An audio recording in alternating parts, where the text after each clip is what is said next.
I want to take you back to an extraordinary moment.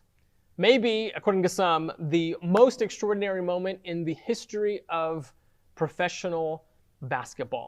And let me set the stage for this extraordinary moment. It's Game 6 of a 7-game series between the Chicago Bulls and my beloved Utah Jazz. It's 1998, and 16-year-old Jason is convinced that finally this is the team, this is the Jazz team that is going to defeat the Chicago Bulls. It's Game 6, and the Jazz lead in the closing moments of the game, and then the wheels come off. Michael Jordan steals the ball from Karl Malone. He dribbles down the court.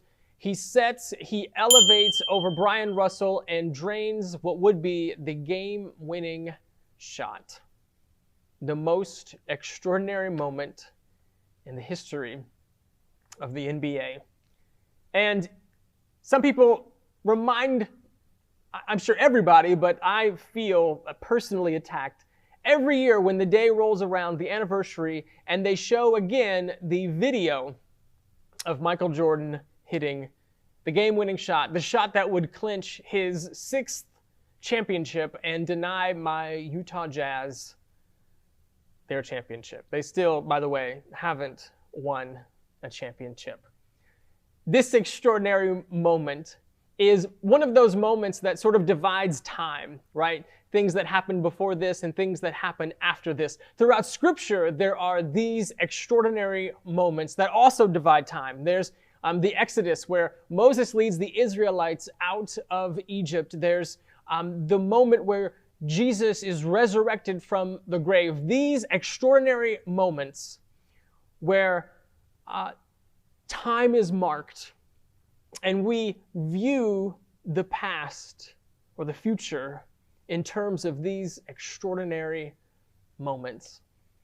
I believe that 2021 can be one of these extraordinary moments. Put it this way, if 2020 was the year where we saw deep brokenness, then 2021 is the year where we can have deep healing.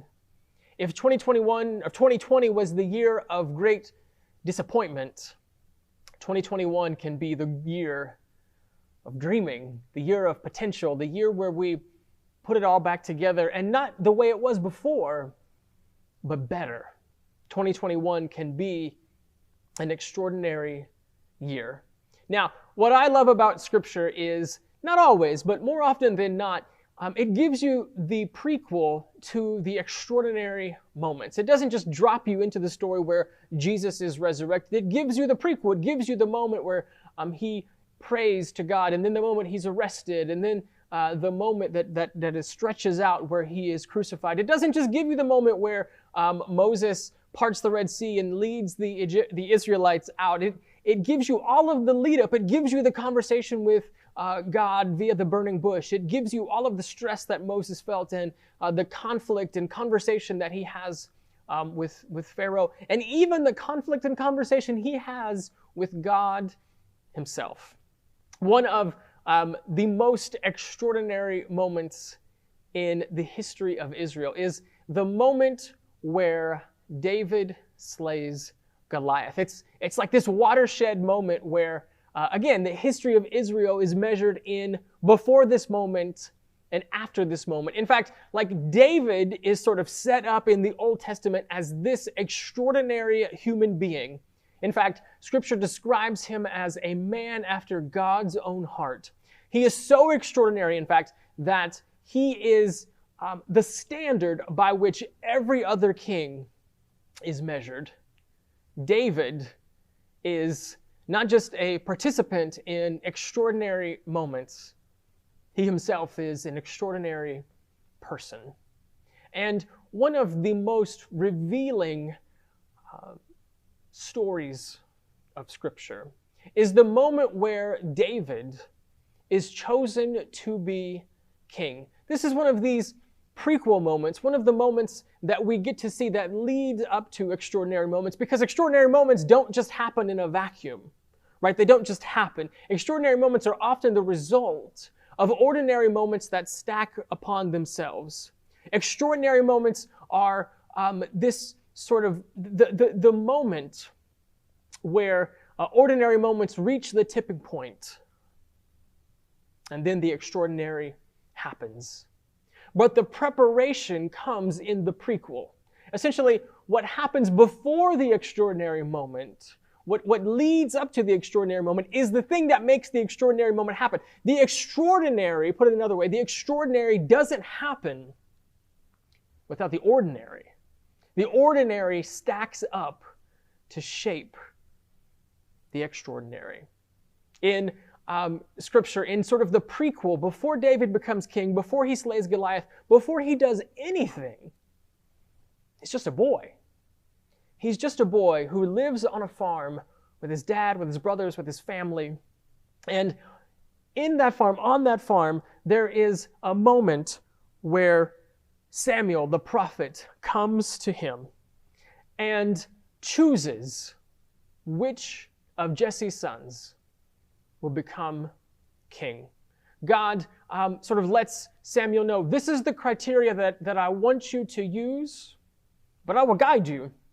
I will let you know when you are face to face with the future king. I will let you know when you have met what otherwise looks like an ordinary person who is bound to do extraordinary things. This is the story. This is in 1 Samuel. We'll pick it up in chapter 16. I won't read the whole thing, but just to set this up for you, God has rejected Saul as king. Saul is the current king. God has rejected him. And Samuel goes to choose a new king. He finds his way to Jesse's farm, and Jesse sort of lines up all of his sons in front of Samuel to give Samuel the opportunity to not just choose with God's help, to not just select the next king of Israel, but to anoint him, to specifically and specially set him aside to be the next king. So think of it kind of like The Bachelor, except there's no marriage. Like he's just choosing the next king. This is chapter 16. I'm going to begin in verse 6. When they arrived, Samuel saw Eliab. This is one of Jesse's sons. He saw Eliab and he thought, surely the Lord's anointed stands here before the Lord. Verse 7, but the Lord said to Samuel, do not consider his appearance. Do not consider his height, for I have rejected him. And then this one, the Lord does not look at things that people look at. People look at the outward appearance, but the Lord looks at the heart. Now, keep this in mind as we continue to go. Keep this verse in mind, because this is the verse that unlocks everything, not just in this particular story, but in so much of Scripture. But this story continues. This is verse 8. Then Jesse, this is the dad, then Jesse calls Abinadab and had him pass in front of Samuel. But Samuel said, the Lord has not chosen this one either. Jesse then had Shammah pass by, but Samuel said, nor has the Lord chosen this one. Jesse had 7 of his sons pass before Samuel, but Samuel said to him, the Lord has not chosen these. So verse 11, he finally asks Jesse, is this all you got? Is this every single one of your sons? Verse 11 specifically says, so he asked Jesse, are these all the sons you have? There is still the youngest, Jesse answered, but he is tending the sheep. Now, there's something about David that Jesse has decided is unremarkable. There's something about David that is so ordinary that he does not bring David to place in front of Samuel. He's already convinced that David's not the one. And so he doesn't even bring him. In fact, I picture this conversation as going something like, you're not even going to be in the conversation. So why don't you go do all of the chores while I present your brothers? Scripture continues, verse 12. So he sent and had him brought in. He was ruddy with a fine appearance and handsome features.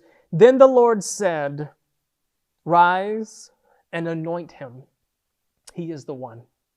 So Samuel took the horn of oil and anointed him. He put oil on his forehead, on his head. And this is a sign that David is now specifically set apart for a purpose. Verse 13 continues. And from that day on, the Spirit of the Lord came upon David in power. Now, this is the moment. This is the first step in what would be an extraordinary life. But there's something about David that sets him apart from his brothers. There's something about David that God sees. And in fact, like, give Samuel this warning. Don't look at the outward appearance. That's not what I'm interested in. What I am interested in is the heart. And so there is something about David. There is something about David's heart that sets him up for the extraordinary moments that follow. And in the same way, if 2021 is going to be an extraordinary year, a moment where we look back on the pain of 2020 and begin to move forward, to begin to heal the wounds of 2020, then we also have to have a particular heart. We have to make sure that in the ordinary moments, we are shaping our heart in such a way to prepare us for the extraordinary moments. How do we shape our hearts?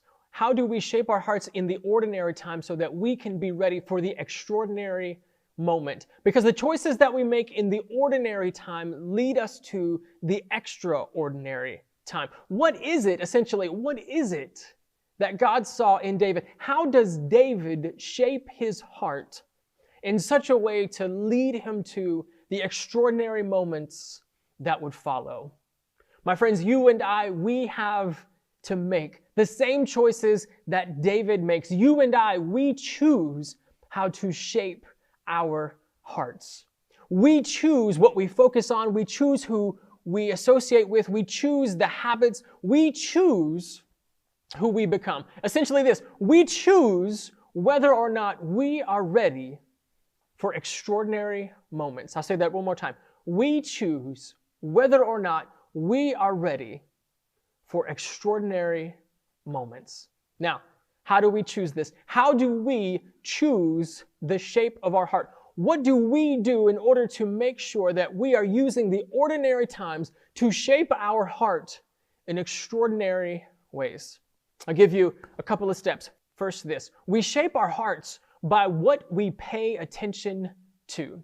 So just in the same way that your physical body is affected by what you eat, what you take in, your mind, your heart, your soul, these things are affected by what you pay attention to, the type of media that you consume. In the same way that if you eat too much of one thing or not enough of another thing, your body begins to become damaged.